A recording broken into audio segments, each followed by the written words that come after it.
So while MAGA may dominate the headlines with chaos and theatrics, we must remember that America is not defined by its angriest voices. If you step outside MAGA world, you'll see a very different America, one that still recognizes service, honors institution, and remembers what leadership is supposed to look like. That's what you saw at former Vice President Dick Cheney's funeral. More than 1,000 people filled Washington's National Cathedral. Two former presidents, four former vice presidents, and leaders from both parties. Their presence wasn't just a tribute to a one-man service. It was a reaffirmation that America still works. Yes, our politics can be better. Yes, the noise can drown out reason, but in that cathedral, something enduring was on display.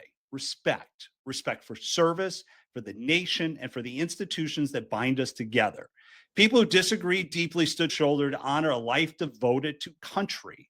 It was a quiet reminder that disagreement is not division, that America's greatness has always come from spirited debate guided by shared purpose. We argue, we differ, we fight, but we still believe in the same flag, the same freedom, and the same promise that tomorrow can be a better today. That's what I saw at Dick Cheney's funeral, and that's my dose of hope.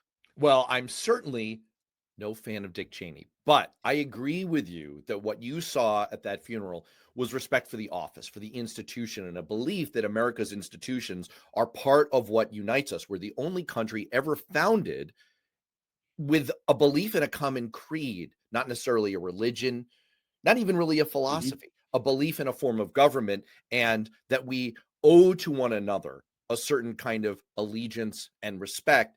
And I think that's what was being honored there, even as many Democrats continue to think that Dick Cheney, the man, was possibly a war criminal. They may not have had a ton of respect for him, but they wanted to show up to respect the office and the institution. I agree with you. That is a major positive.